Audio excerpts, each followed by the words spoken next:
एक समय की बात है। किसी गांव में एक बहुत ही ज्ञानी पंडित रहता था। एक दिन वह अपने बचपन के एक मित्र से मिलने किसी दूसरे गांव जा रहा था। उसका वह मित्र बचपन से ही गूंगा और एक पैर से अपाहिज था।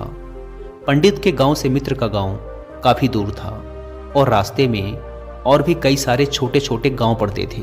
पंडित अपने धुन में चला ही जा रहा था कि रास्ते में उसे एक आदमी और मिल गया और वह भी पंडित के साथ साथ चलने लगा। उस आदमी को देख पंडित खुश हो गया। उसने सोचा, चलो अच्छा हुआ, साथ साथ चलने से सफ़र आसानी से कट जाएगा। बात की शुरुआत करने के लिए पंडित ने उस व्यक्ति से उसका नाम पूछा तो उसने अपना नाम महाकाल बताया। पंडित को यह नाम कुछ अजीब सा लगा, लेकिन उसने नाम के विषय में कुछ और पूछना उचित न समझा।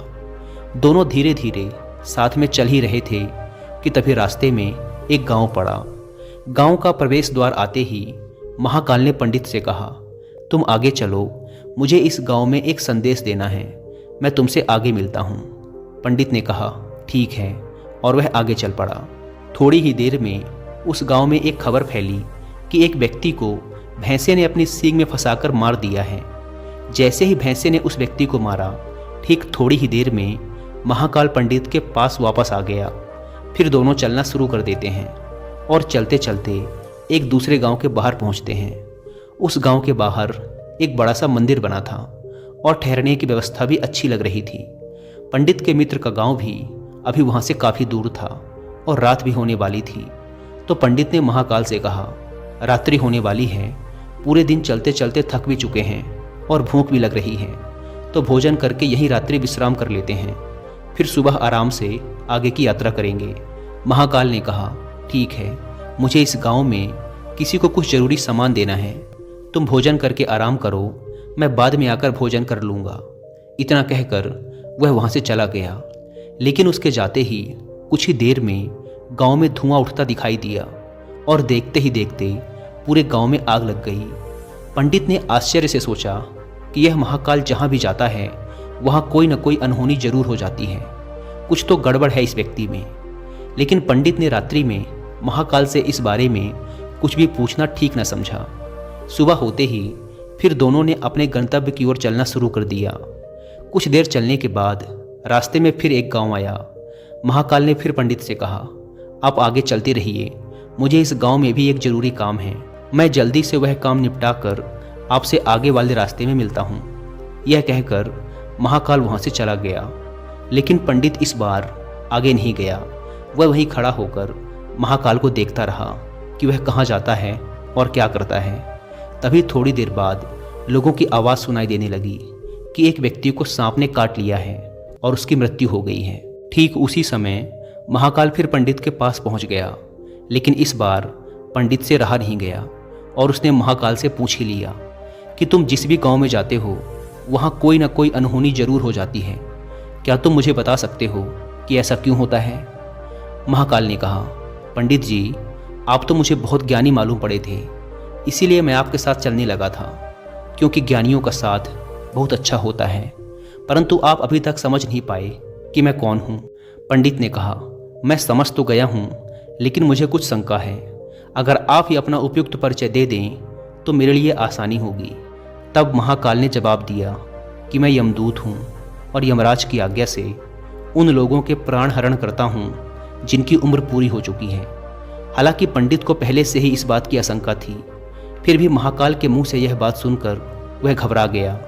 लेकिन फिर से हिम्मत करके पूछा, अगर ऐसी बात है और तुम सच में यमदूत हो तो बताओ कि अगली मृत्यु किसकी है?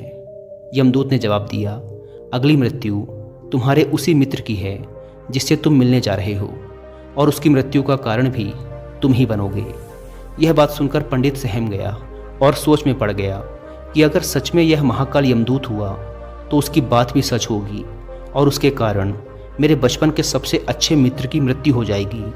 तो सबसे अच्छा तो यही होगा कि मैं अपने मित्र से मिलने ही ना जाऊं, कम से कम मैं उसकी मृत्यु का कारण तो नहीं बनूंगा।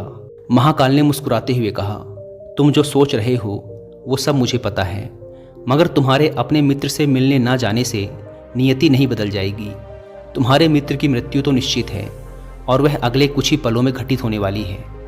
महाकाल के मुंह से ऐसी बातें सुनकर पंडित को झटका लगा, क्योंकि महाकाल ने पंडित के मन की बातें पढ़ ली थी, जो कि एक सामान्य व्यक्ति के लिए संभव नहीं है। अब पंडित को विश्वास हो गया कि यह महाकाल सचमुच में यमदूत ही है। दोस्तों, मैं यहाँ पर आपको कुकू एफएम पर एक बहुत ही इंटरेस्टिंग स्टोरी रिकमेंड करूँगा, जिसका नाम है द कर्म चक्र, जिसे आप सबको जरूर सुनना चाहिए। यह एक बहुत ही रोमांचकारी और अविश्वसनीय कहानी है उन 5 दोस्तों की जो अपने जीवन जीने के तरीके और आपसी संबंधों से खुश नहीं थे। तभी उनके साथ एक असामान्य घटना घटी, जिसने उनके जीवन को बदल कर रख दिया और उन्हें पता चला कि वास्तव में जीवन क्या है और सच्ची खुशी क्या है। ये बहुत ही अनोखी लेकिन सच्ची कहानी है कि कैसे वो पांचों अपनी खुशी और संतुष्टि का रास्ता ढूंढते हैं। जब पंडित को यह पूर्ण विश्वास हो गया कि महाकाल यमदूत है, तो वह घबरा गया। वह अपने मित्र की मृत्यु का कारण नहीं बनना चाहता था, इसीलिए वह पलटकर अपने गांव की तरफ वापस जाने लगा। लेकिन जैसे ही पंडित वापस जाने के लिए मुड़ा, उसने देखा कि उसका मित्र तेजी से उसकी तरफ चला आ रहा है, जो कि पंडित को देखकर अत्यंत प्रसन्न दिखाई पड़ रहा था। अपने मित्र के आने की गति को देखकर पंडित को ऐसा लगा कि जैसे उसका मित्र काफी देर से उसका ही पीछा कर रहा है। लेकिन वह बचपन से ही गूंगा था और एक पैर से लंगड़ा भी, इसीलिए ना तो वह पंडित को आवाज देकर रोक पा रहा था और ना ही उस तक पहुंच पा रहा था। लेकिन जैसे ही वह पंडित के पास पहुंचा, अचानक ही जमीन पर गिर पड़ा और उसकी मृत्यु हो गई। पंडित हक्का बक्का होकर महाकाल की ओर देखने लगा, जैसे कि वह पूछना चाह रहा हो कि आखिर क्या हुआ। महाकाल पंडित के मन में उठ रहे प्रश्नों को समझ गया और बोला, तुम्हारे मित्र ने पिछले गांव में ही तुम्हें देख लिया था और वह वहीं से ही तुम्हारा पीछा कर रहा था। लेकिन गूंगा और लंगड़ा होने की वजह से वह तुम तक नहीं पहुंच पाया। उसने अपनी पूरी ताकत लगाकर तुम तक पहुंचने का प्रयास किया, लेकिन बुढ़ापे में बचपन जैसी ताकत नहीं होती, इसीलिए हृदयघात के कारण तुम्हारे मित्र की मृत्यु हो गई। क्योंकि वह तुमसे मिलने के लिए अपनी सीमाओं को तोड़कर तुम्हारे पीछे भाग रहा था, इसीलिए अपने मित्र की मृत्यु का कारण भी तुम ही कहलाओगे। अब पंडित को पूर्णतः यह विश्वास हो गया था कि महाकाल एक यमदूत है और उसका कार्य जीवों के प्राण हरना है। लेकिन पंडित एक ज्ञानी व्यक्ति था। वह यह भी जानता था कि मृत्यु पर किसी का वश नहीं है, सबको एक ना एक दिन मरना ही है। यही सोचकर उसने अपने आप को संभाल लिया। लेकिन अचानक ही पंडित के मन में स्वयं की मृत्यु के बारे में जानने की इच्छा हुई, इसीलिए उसने महाकाल से पूछा, जब मृत्यु मेरे मित्र की होनी थी तो तुम शुरू से ही मेरे साथ क्यों चल रहे थे? यह प्रश्न सुनकर महाकाल जोर से हंसा और बोला, मैं तो हर पल हर क्षण सभी के साथ चलता हूँ, किंतु लोग पहचान नहीं पाते, क्योंकि लोगों के पास अपनी समस्याओं के अलावा किसी और व्यक्ति, वस्तु या घटना के बारे में सोचने, समझने या उसे देखने का समय ही नहीं होता। पंडित ने कहा, तो क्या तुम ये बता सकते हो कि मेरी मृत्यु कब, कहाँ और कैसे होगी? महाकाल ने कहा, हालांकि किसी भी सामान्य जीव के लिए अपनी मृत्यु के बारे में जानना ठीक नहीं है, क्योंकि कोई भी जीव हो वह अपनी मृत्यु के बारे में जानकर दुखी ही होता है। परंतु तुम ज्ञानी व्यक्ति मालूम पड़ते हो और तुमने जिस तरीके से अपने मित्र की मृत्यु को सहन कर लिया है, उसे देखकर लगता है कि तुम अपनी मृत्यु के बारे में जानकर भी दुखी नहीं होगे। तो तुम्हारी मृत्यु आज से ठीक 6 महीने बाद आज ही के दिन किसी दूसरे राज्य में फांसी लगने से होगी। और सबसे आश्चर्य की बात तो ये होगी कि तुम स्वयं ही खुशी से उस फांसी को स्वीकार कर लोगे।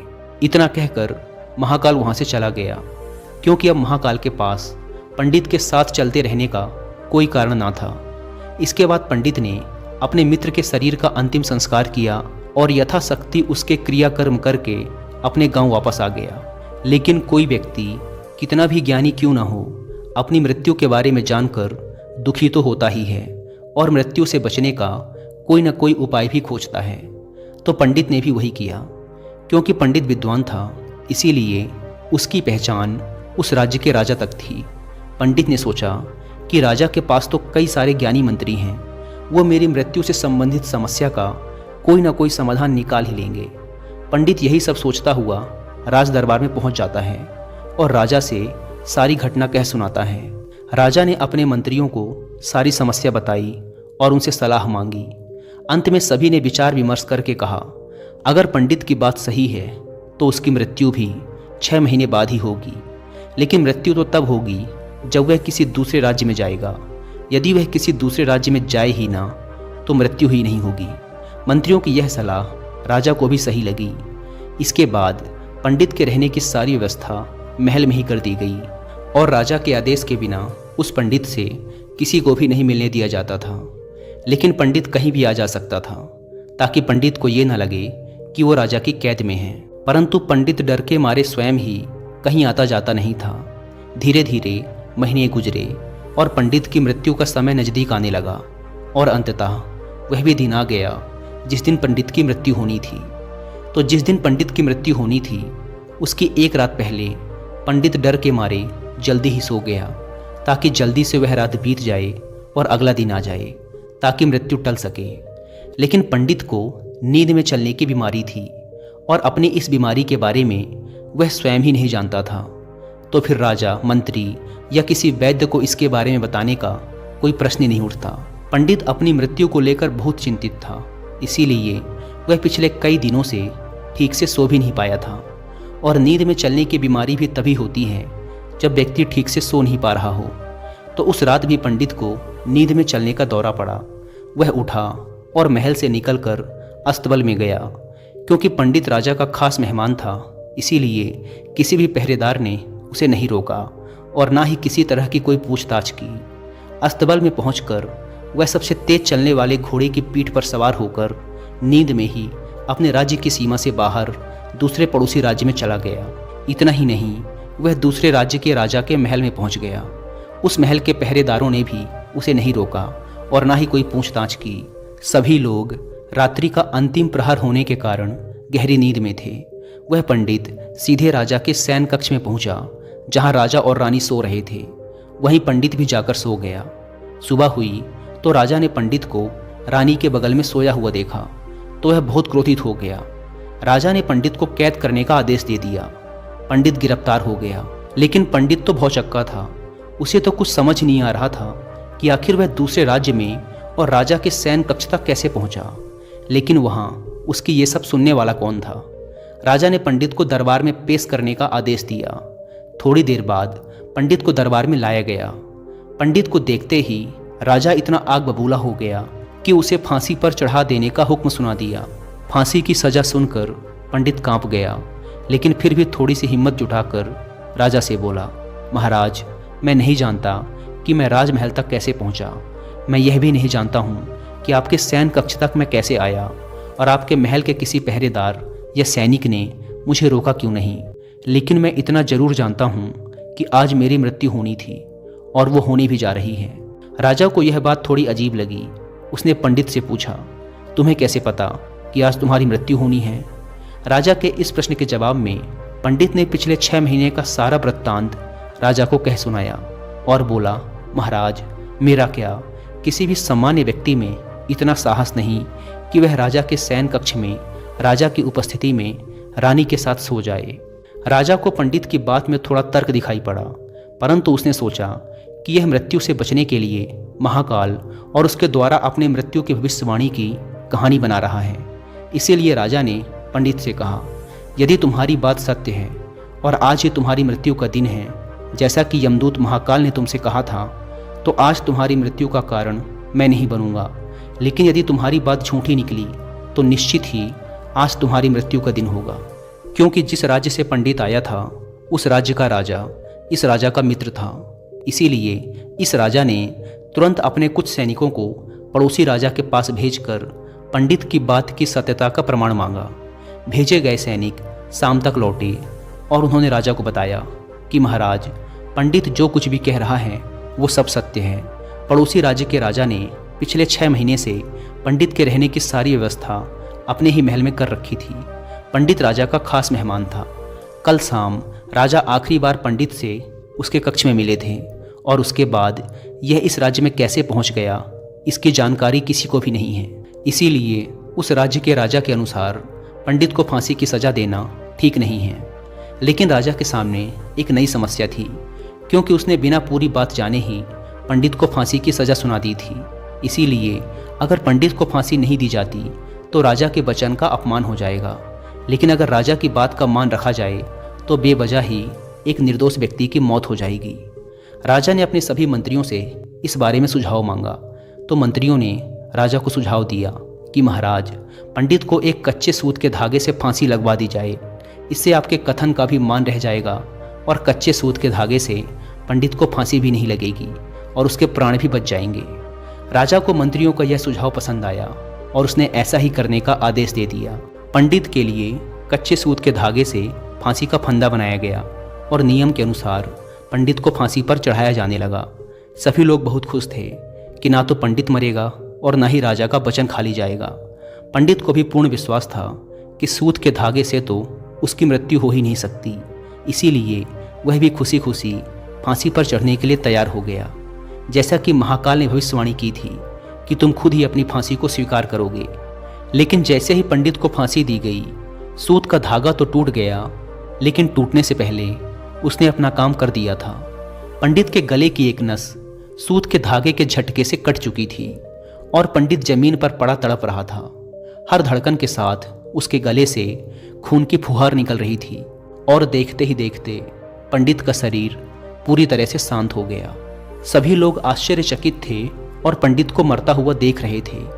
किसी को विश्वास नहीं हो रहा था कि कच्चे सूत के धागे से भी किसी इंसान की मृत्यु हो सकती है, लेकिन घटना तो घट चुकी थी। नियति ने अपना काम कर दिया था और महाकाल की भविष्यवाणी सच हो चुकी थी।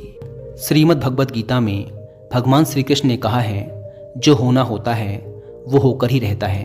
हम चाहे कितनी ही सावधानी बरतें, कितना ही उपाय कर लें, लेकिन घटना और घटना की पूरी प्रणाली पहले से ही तय होती है, जिसे हम थोड़ा सा भी इधर उधर नहीं कर सकते। दोस्तों, शायद इसीलिए ईश्वर ने हमें भविष्य जानने की क्षमता नहीं दी है, ताकि हम अपने जीवन को ज़्यादा बेहतर तरीके से जी सकें। और यही बात उस पंडित पर भी लागू होती है। अगर पंडित ने महाकाल से अपनी मृत्यु के बारे में ना पूछा होता तो 6 महीने तक राजा के महल में कैद रहकर डर डर कर जीने की बजाय ज़्यादा बेहतर जीवन जीता। दोस्तों, मुझे उम्मीद है कि आपको यह कहानी पसंद आई होगी।